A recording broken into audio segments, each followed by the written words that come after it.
This is the Kemin Fall Prevention and Protection 2020 training.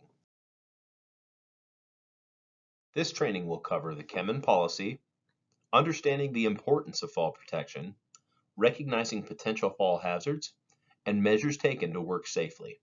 It is the policy of Kemin Industries to permit only employees trained in fall protection procedures to work in areas where fall hazards may occur, to reduce the likelihood of fall accidents and to help ensure a safe workplace.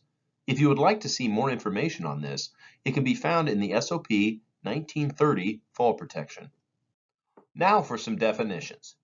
A fall protection system is a system for the purpose of preventing falls which uses the following equipment, included but not limited to standard railings, scaffolds or platforms, and full body harness systems.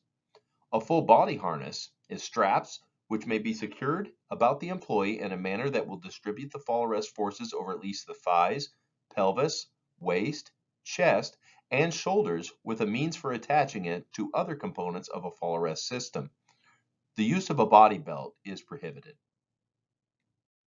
Guardrails are a permanent and/or temporary barrier used to prevent employees from falling to lower levels.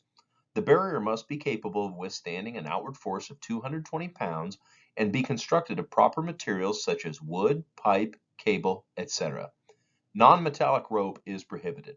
The guardrail must be 42 inches in height and have a top rail, mid rail, and toe boards. A lanyard is a flexible line of wire rope, nylon webbing, or synthetic rope suitable for supporting one person. One end is fastened to the full body harness and the other end is secured to a structural support or lifeline.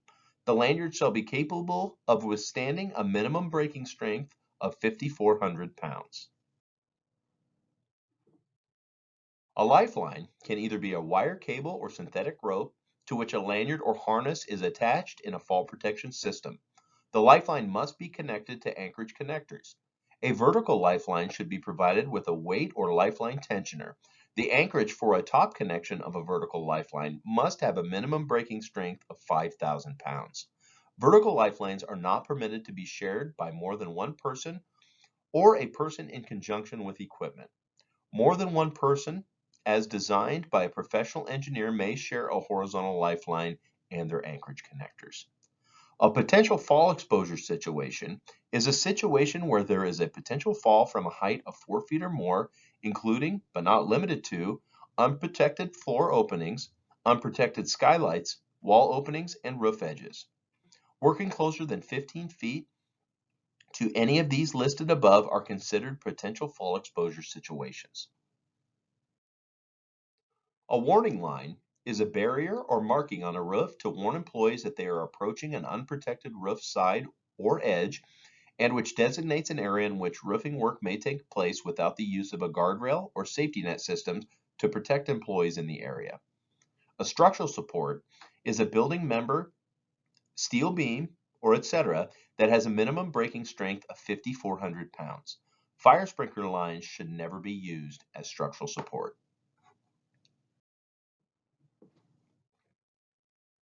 As far as responsibilities, the equipment user must visually inspect equipment before use for wear, damage, and deterioration, report wear, damage, and deterioration to a manager immediately and take the equipment out of service, participate in the annual fall protection training, and understand and follow all fall protection procedures. The EHS department is responsible for ensuring that a compliant fall protection program is in place, and department managers need to ensure that employees and contractors are trained and adhere to the procedure. They also need to notify EHS before roof work activity begins. Pictured is a copy of the Safe Work Permit that will be filled out for any roof access and overhead work. We will talk about this again later. One hazard that affects all employees regardless of work area is slips, trips, and falls. Ways to minimize those would be to keep all walking surfaces orderly and in a sanitary condition, keep the floor of every work area maintained and in a dry condition, provide grading, mats, raised platforms to avoid potential slippage, and keep flooring free from protruding objects that may catch shoes or clothing.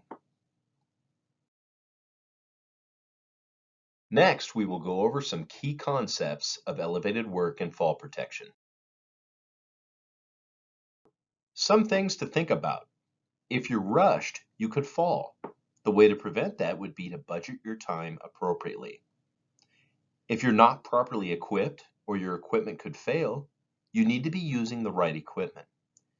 And you also need to think about interference.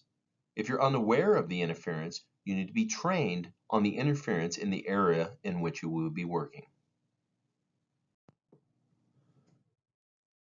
Now, we will discuss situations that we would need fall protection and situations that we wouldn't need fall protection. In standard fall protection situations, the fall protection is built in, the required guardrails and protections are in place, and additional fall protection is not required. An example of this would be the picture on the left. For non-standard situations, the area does not have fall protection built in. It has an open-sided platform or runway, and you would always need fall protection. An example of this would be the picture on the right. At Kemin, if you are working 4 feet or more above the work surface or above the ground or floor, you would need to wear fall protection. It is of note that the construction industry standard is 6 feet or more above the work surface or above the ground or floor, as well as around excavations or pits to require fall protection. When using fall protection, it is important that you calculate your fall distance. When calculating fall distance, you need to consider your lanyard length, your deceleration distance, your height, and then make sure you have a 3-foot safety factor.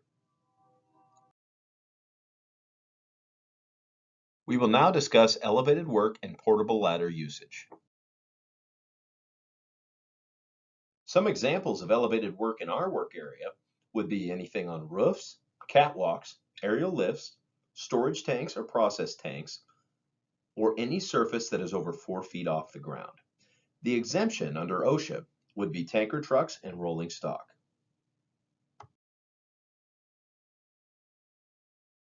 We will now discuss personal fall arrest safety. For personal fall arrest systems, equipment that is exposed to a fall or has a fall warning indicator showing needs to be pulled from service. Report any deployed or damaged equipment to the EHS team, then fill out an incident report or injury report form if a system is deployed. Any defective equipment must be submitted to EHS.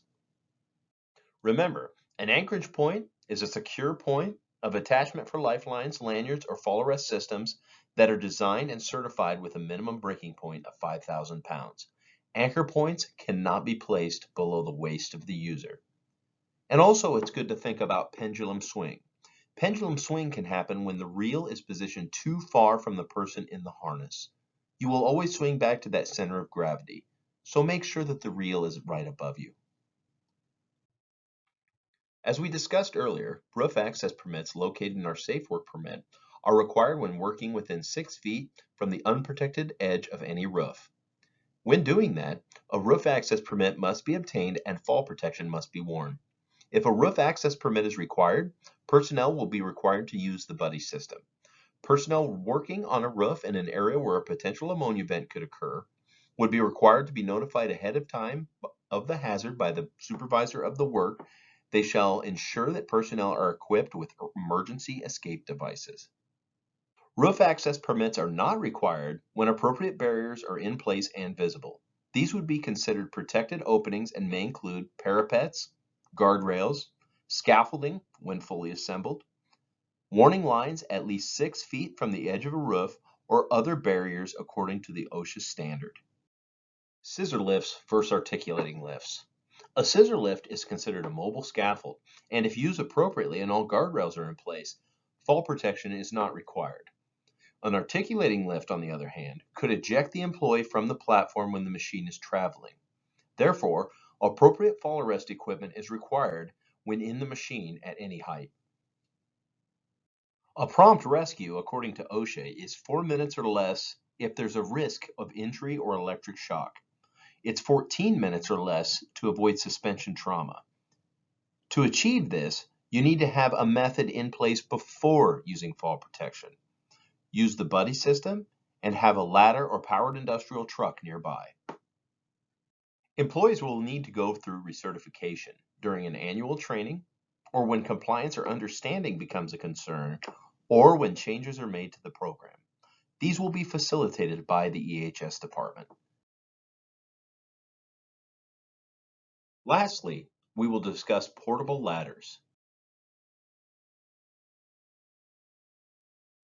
All Kemin ladders should be constructed of non-conductive material, which means fiberglass or wood.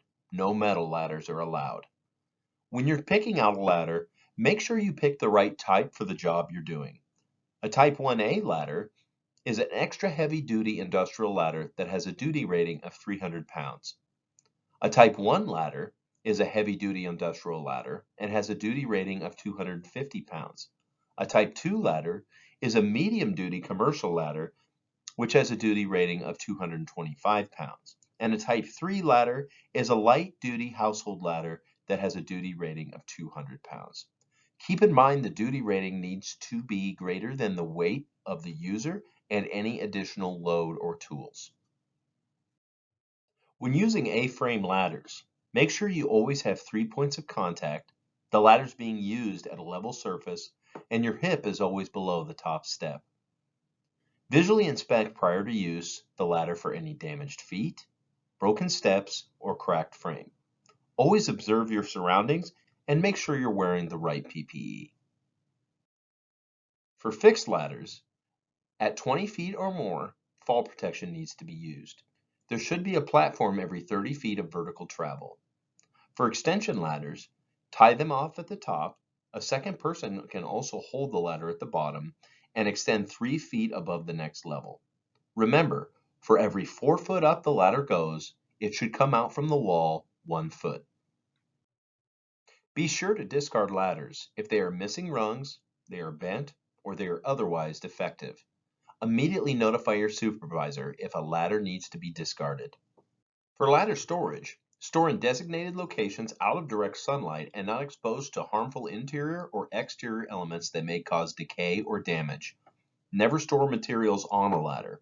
Be sure ladders are secured when not in use, and keep them from vibration and bumping against other objects that may cause damage. Thank you for attending this Fall Protection Elevated Work Training. Please reach out to anyone in EHS if you have any questions.